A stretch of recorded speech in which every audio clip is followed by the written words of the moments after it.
भैया मानो चाहे ना मानो, लेकिन बीजेपी की फटने तो जरूर लगी है जब से केजरीवाल की एंट्री हुई है गुजरात के इलेक्शंस में, जहां 27 सालों से उनको कुछ नहीं फर्क पड़ता था कि उनके ऑपोजिशन में कौन आ रहा है उनसे लड़ने। क्योंकि जब से केजरीवाल की एंट्री हुई है उन्होंने कहा कि भैया मैं अलाउंस दिला दूंगा, मैं इतना पे करवा दूंगा, वही बात करें 300 यूनिट बिजली फ्री करा दूंगा। लेकिन तब बीजेपी ने उस अलाउंस की चीज को पूरी फ्री कर दी। मतलब बीजेपी को हर्ट तो हो रहा है भैया कहीं। चलो आपको इस वीडियो में पूरा बताता हूँ कि अंदर की सच्चाई क्या है और आखिर कौन बनेगा। तो देखिए सीधा साधा यह है कि देखो भैया, आम आदमी पार्टी पूरी तरीके से बीजेपी के ऊपर पल्ला भारी कर रही है भैया। महिलाओं के खाते में 1000 रूपए और 300 यूनिट हर महीने बिजली माफ, जिसे बीजेपी फ्री की रेहड़ी लगाना कह रही है।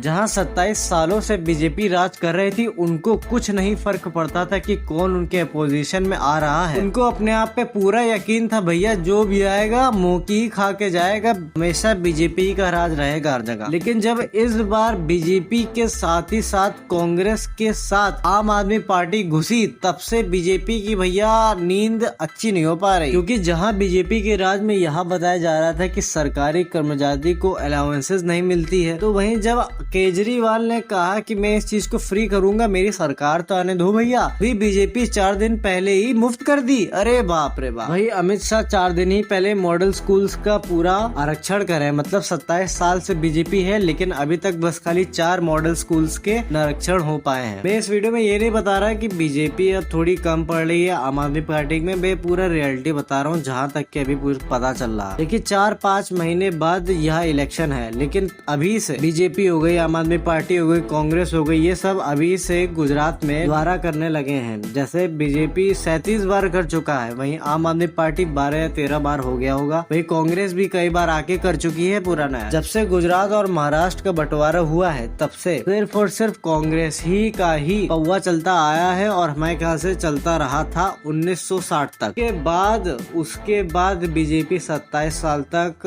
एकदम ऐठन में राज करी है पूरा। जहाँ बात करें गुजरात की, तो Gujarat 4th largest state GDP का है, वहीं बात करें 5th लार्जेस्ट में एरिया है, और वहीं इसकी कोस्ट लाइन भी काफी बड़ी है। वही ये यहाँ 10वां सबसे बड़ा राज्य है, जिसके अंदर 88% हिंदूज और 10% मुस्लिम्स है। मतलब ओवरऑल देखा जाए तो 40% ओबीसी इसके अंदर है, लेकिन तब भी वह ओबीसी खुद में ही डिवाइडेड हैं, जिसको मोदी ने खुद रोका है हिंदुत्व के नाम पर। अब गुजरात की इतनी तारीफ हो ही गई है, तो कुछ बुराइयां भी सुन लो। यहाँ शराब तो बंद है, लेकिन तब भी इलीगल पेल के बेची जाती है। भाई हाल ही में अल्कोहल की वजह से 50 लोगों की मृत्यु हो गई थी। और ड्रग्स तो भैया इसके अंदर काफी है। वही कोरोना के टाइम्स में अनएम्प्लॉयमेंट यानी बेरोजगारी काफी ज्यादा बढ़ गई थी। वहीं केजरीवाल का ये कह रहा है कि जो दारू और वो सब इलीगल बेच रहे हैं, उसी की वजह से मोदी का पेट भर रहा है। अगर मान लो कि आम आदमी पार्टी इस चीज को जीत जाती है, इस गुजरात के इलेक्शन को, तो वो पूरे दुनिया में डंडोरा पीटेगी भैया। और अगर आम आदमी पार्टी को ये चीज जीतनी भी है, तो उनको थोड़े स्टार नेता अपने टीम में ज्वाइन करने पड़ेंगे। मतलब एक दो से काम नहीं चलेगा, थोड़ा सा जिनकी फेस वैल्यू भी है और जिनकी ऐसी रेपुटेशन बेकार भी ना हो। क्योंकि उनको यहाँ समझना पड़ेगा कि पंजाब अलग है, गुजरात अलग है। गुजरात के अंदर मोदी का राज चलता आया है, और वहीं वहीं वो पैदा भी हुए हैं, तो कुछ तो भौकाल होगा ना बीजेपी का उसी के अंदर। मतलब अब बीजेपी आम आदमी पार्टी को हवा बनाने लगी है। अब यहाँ कहने लगे कि अब दिल्ली वाली आके अब यहाँ समझाएंगे कि हम लोग को कैसे काम करना है। उनको एक तरह से आउटसाइडर्स नाम दे दिया गया है पूरा तरह से। वहीं सूरत में अगर देखा जाए तो आम आदमी पार्टी का राज चल रहा है। मतलब अगर ओवरऑल व्यू में देखूं तो मैं सीधा साधा कह सकता हूं कि तब तक नहीं फर्क पड़ रहा था बीजेपी को, जब तक कांग्रेस और भी थे जैसे कि बाकी सब हो गए। लेकिन जब से आम आदमी पार्टी केजरीवाल का भौकाली एंट्री हुई है, तब से बीजेपी की भैया थोड़ी ये फटने तो भैया लगी ही है। खैर पूरा ऑनेस्ट रिव्यू दिया हूँ आपको, आप क्या कहते हैं कमेंट बॉक्स में पूरा विस्तार से बता।